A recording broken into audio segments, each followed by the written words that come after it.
So, all right, Pastor Appreciation. If you've been here at all with us, you know that it's a big deal for me because growing up as a pastor's kid, knowing the weight that pastors and their families carry is very personal to me.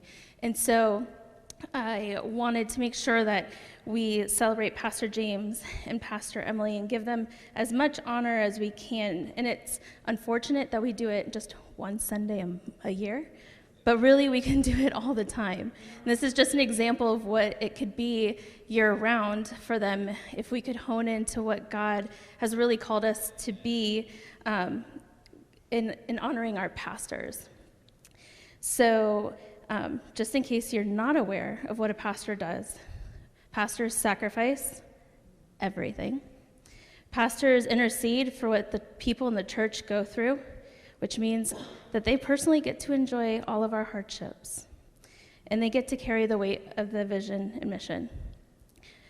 So that might seem heavy, and it is, but when you have people that surround you that believe in you and support you and value you, it makes it a lot more manageable. So, all that said, because we're going to talk about the mission of this church, when I was doing a study on the book of Jonah, so much of what I saw was how important different aspects of encounters of God were. And Pastor James tells us all the time about our mission, right? We need to be and believe the mission. What's the mission of the church? We exist to lead people into a life-changing experience with God, empowering them to change their world. So what does the world life-changing experience mean? An encounter. So the title of my message is, Are You Willing? The big ask is, are you willing to be an encounter? So the story of Jonah. If I say Jonah, a lot of people automatically think of a fish, a whale, because for some reason that is what we've emphasized the story of Jonah on.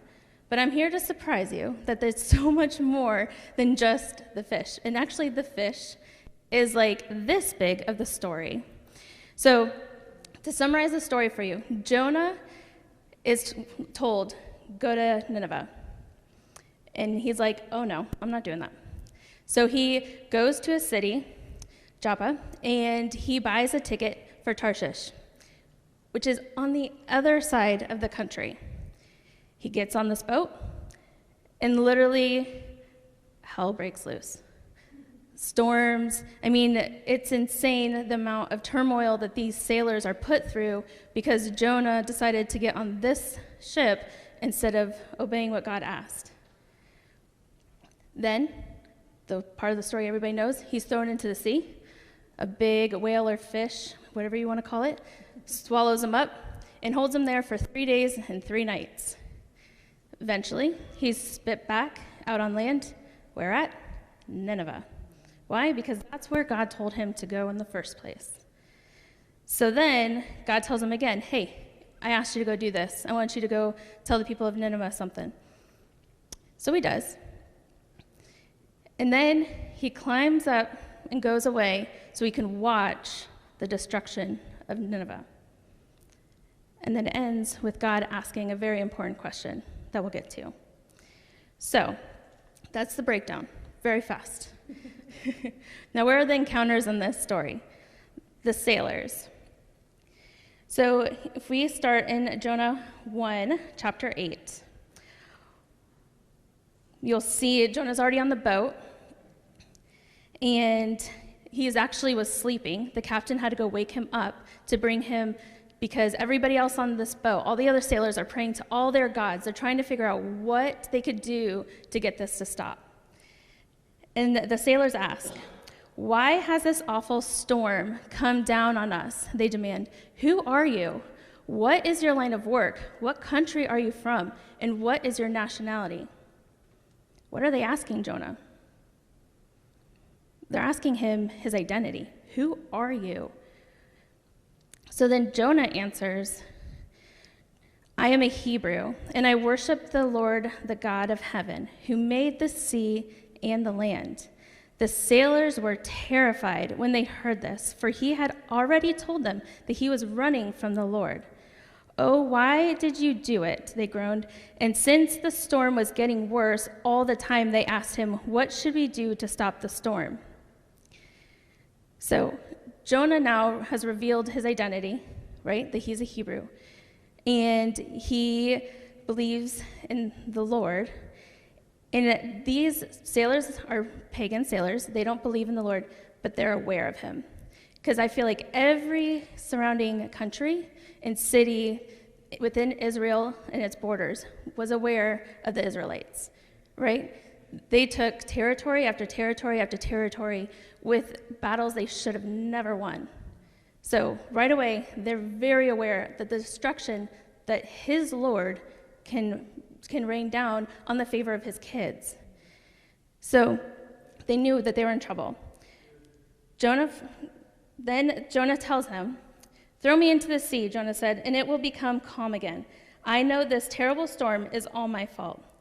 Instead, the sailors rowed even harder to get the ship to land. But the stormy sea was so violent for them, they couldn't make it. So here are these sailors. They asked Jonah, "What can we do?" Jonah says, "Throw me over." Jonah's like, "I don't care, I'm gonna die, just get me, whatever." And the sailors are like, "Oh, no, we're not killing this man of God. It's not gonna be on our hands."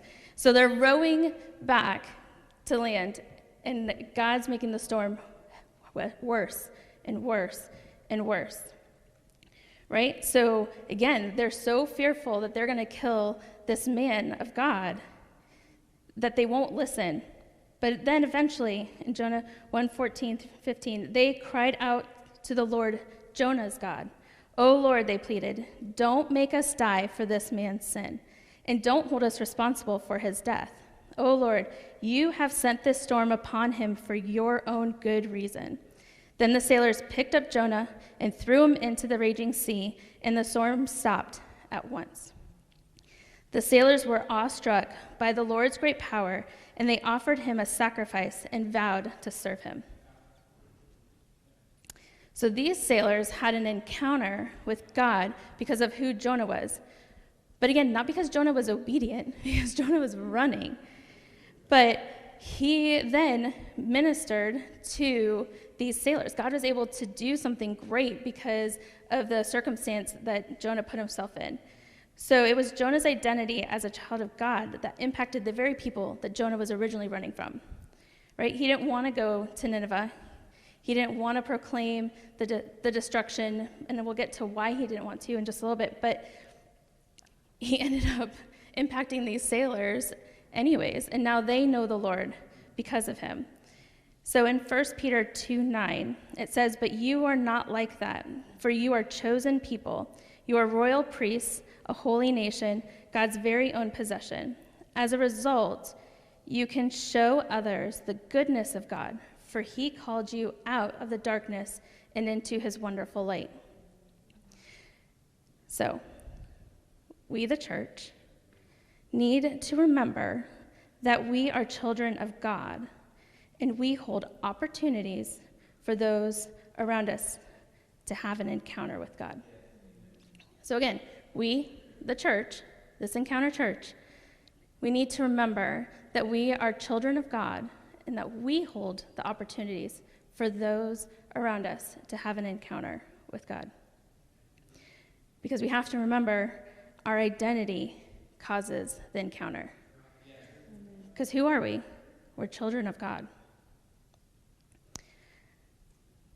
So, now let's go to Nineveh. In Jonah 3:4-6, on the day Jonah entered the city, he shouted to the crowds. And Nineveh was a huge city, like a day's walk. But he went in and he shouted, 40 days from now, Nineveh will be destroyed. The people of Nineveh believed God's message, and from the greatest to the least, they declared a fast and put burlap to show their sorrow.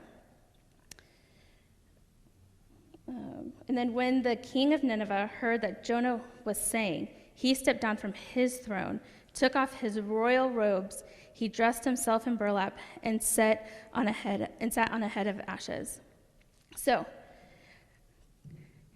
God told Jonah at the very beginning, go to Nineveh, declare destruction. Jonah ran. Sailors got saved, right? Became aware and ultimately worshipped and sacrificed to Jonah's God. Now he goes through Nineveh, and he just marches in there, and he's like, all right, 45 days, guys, and you're all dead, right? Like, God's gonna kill you. And why? Because they were pagans. They weren't living, like, the good life. They were doing horrible things. The king was evil. But guess what? They all turned. So we see here that Jonah did what God originally instructed, but again, like I said, even though he did it, he went high so he could watch the destruction because he wanted to see that they weren't going to be saved. So Jonah's thought was, if I just half do this, right? Just go in with not the right heart, not the right attitude, then kind of I'll get my way. But that's not God's way. So Jonah 3:10 says, when God saw that he had done and how they had put a stop to their evil ways, he changed his mind and did not carry out the destruction he had threatened. So the whole city turned to God. The king turned to God and actually mandated a fast for the people because it was so important to him that they listened to what was being said. So even though Jonah's interaction with God towards Nineveh was not ultimately God's interaction with Nineveh. The evil king heard and feared, and ultimately this one encounter saved 120,000 people. God desires us to be obedient to his word. In 2 John 1:6, it states, and this is love, that we walk in obedience to his commands. As you have heard from the beginning, his command is that you walk in love. So Jonah knew the character of God and still chose to not obey fully to what God was asking of him. Jonah ran away from Nineveh because he knew God would spare Nineveh, and he could not stand that. He was over seeing God be merciful and loving towards people that he felt like they were destructive and would kill people. And so he did not want that, but God did. So, encounters with God are vital to save his people. You have to understand your encounter or your experience, you have to experience God for yourself. You have to ask, am I willing to surrender? Surrendering is hard, and it looks different for everyone.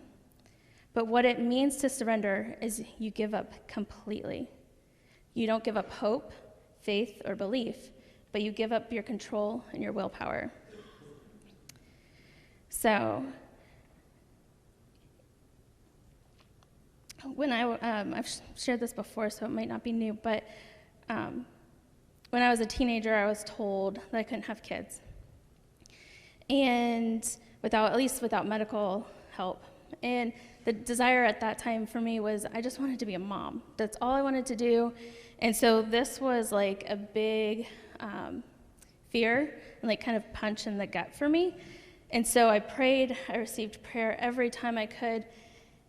And I can remember very distinctly one worship time that we had in youth group on a retreat where I was just like, okay, God, whatever. Like, if I'm not supposed to have kids, you know the desire of my heart, so clearly, like, something is going to give, but I can't control this. Like, I can't make this happen. It's not going to be about me. You're going to have to do it. And I just remember this, like, full, like, almost, like, peace that came inside of me where it was like, it is what it is. But in, like, in a hopeful way, not in a down in the dumps way. And it wasn't easy because I didn't know what was going to happen. But I have 4 children that we had without any medical intervention very easily. Yes. So, but with that, there's still struggles. Sorry, my son's like acting like a fool back there. So a current struggle of mine where it's about sacrifice is a house. A house equals security. It equals family. It equals my calling. And I've seen it and I know it. But I'm not at the place where I've laid it all down. Why? Because if I just work harder, if I just put in more hours, if we could just save money, if the economy wasn't what it was, if the market wasn't happening, but that's not in my control. So what does it look like to surrender it? And you would think it'd be easy because I already had an example with the kids. But like I said, every surrender is different. I could say I was a teenager then, I didn't know how hard life was going to be, to now, it doesn't matter. But once you have the encounter of knowing God through the struggle, there is nothing that anyone can say to take it away. Yeah. Once you have that encounter with God, you have that place to always go back to always recall, to always remember, and nobody can steal that from you. It's not based on a feeling.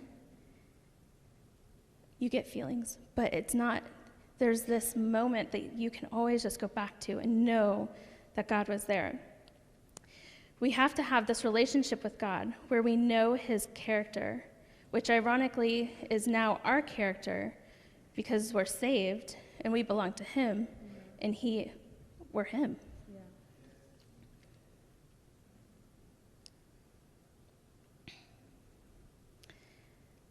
So another way is to experience God for the sake of others. This one can be harder. I mean, a definition of surrender is to agree to forego yourself, especially in favor for another. Something that I personally am very passionate about on my surrender, where I have to constantly surrender, is because I love to set up a place and environment for people to be able to have the opportunity to experience God. Whether it's here at church, a conference, an event, anything that gives someone the opportunity to feel or possibly have that encounter with God is so important to me. But that doesn't make it easy, because I have to surrender my own feelings, my own need to sometimes have self-preservation. I have to surrender my need to want to just stay on the tasks, to hide from harder opportunities that God could be calling me to, because I get comfortable. It's an unpopular thought in our society, especially here in America, when we tell people to give of themselves, because we're taught that we need to do what feels good for us. We need to take care of ourselves. But when I say that and surrendering to help others, I'm not saying that you don't have boundaries. You need to learn how to surrender with boundaries, but for the sake of others. We can't turn our back on God's love for his children, for his church. So Jonah knew God, and he knew his mercy and unrelenting love, again, which is why he ran to Tarshish. He didn't want to go. He didn't feel like people of Nineveh needed that encounter with God. He didn't want them to have it. But God did. In chapter 4, God provides a plant for Jonah to provide shade. But then God sends a worm to destroy the plant.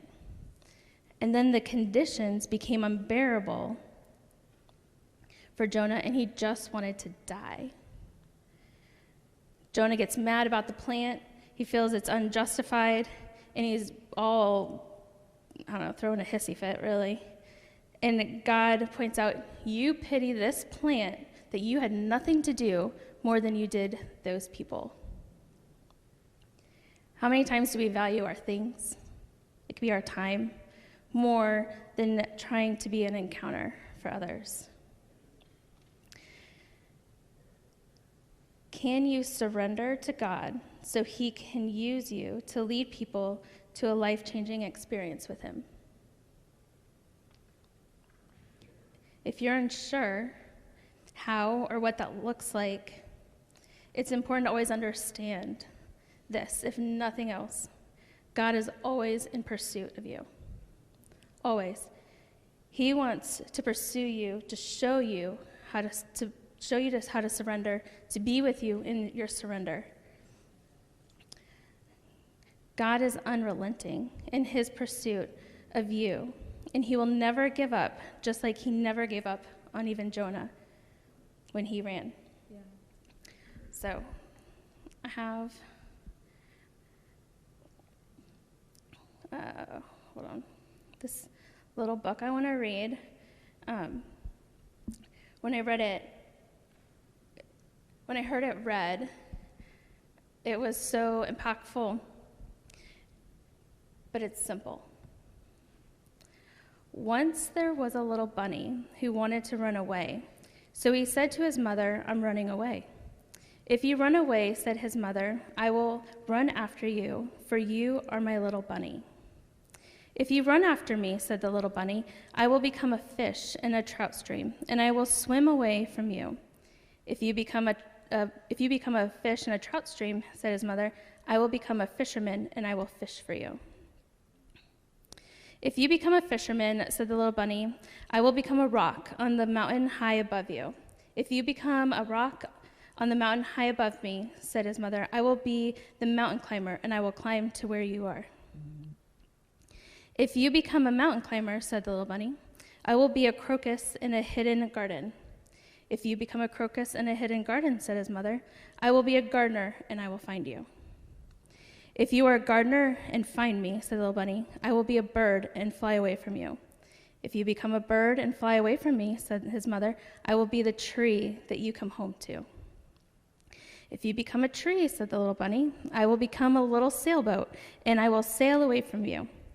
"If you become a sailboat and sail away from me," said his mother, "I will become the wind and blow you where I want you to go." "If you become the wind and blow me," said the little bunny, "I will join a circus and fly away on a flying trapeze." "If you go flying on a flying trapeze," said his mother, "I will be a tightrope walker, and I will walk across the air to you." "If you become a tightrope walker and walk across the air," said the bunny, "I will become a little boy and run into a house." "If you become a little boy and run into a house," said the mother bunny, "I will become your mother and catch you in my arms and hug you." "Shucks," said the bunny, "I might as well just stay here where I am and be your little bunny." And so he did. But that's how God feels about us. All right, you want to run? All right, where are we going to run to? You want to do this? All right, we're going to do this. How do you want to do that? All right, you don't want to do that anymore? Like, he's always there, and he's always going to be who and what you want him to be. And that can be annoying. Because you sometimes just want intervention, but God's never going to force himself until you, surrender. Once you surrender and he knows that, then you've given up that control and you allow him to then move through and do what you're ultimately asking him to do. So you have to have an encounter with God in order to understand how much he loves you. It's not about feelings, but experience. It's interesting because we hold on to negative experiences, right? It can really shape who we are and what we do. But do we let the good experiences have that same impact? And I would say no. But I would ask you to take a moment and to think about where God has done things for you. So on days when you can't remember and you're not sure, you can go back to. Because it's about the experiences that make a difference. So I'll share mine. I've had lots of them, but there's this one particular time at camp where, if I was going to be honest, I wasn't in a great place. I was really struggling to even be there. It wasn't what we normally do, wasn't at the normal place that we do camp at. I was a part of the worship team then, and that kind of just took us out of doing a lot of other things. And I had this moment where I just had to surrender to God. Okay, like whatever. Camp is going to be what it is, but I want to have an experience with you. Like I want to have an encounter with you. This is what it's supposed to be. So we were worshiping one evening, and we were only like a day or so in, so it wasn't like this whole amount of time happened. But God's presence fell on the camp. And I can't explain, and that's what an encounter is. I can't give it to you to be your encounter, but I can only know that I can go back to that moment and know that I felt, that I've heard, that God was there. So on days and moments that it seems dark and it seems like you're not sure how to surrender or if you even want to surrender, try to find that moment. And if you haven't had that moment, this is a great place to get it. Come looking for it. If you never search for it, you'll never find it. But if you're open and willing, you'll be able to have that encounter that will change your life. And when your life is changed, guess what you get to do? You get to change other people's lives. Because you can't stay quiet and you can't shy away from who God is and what he's done for you. Because the impact that he's had on your life can be so much greater on someone else's.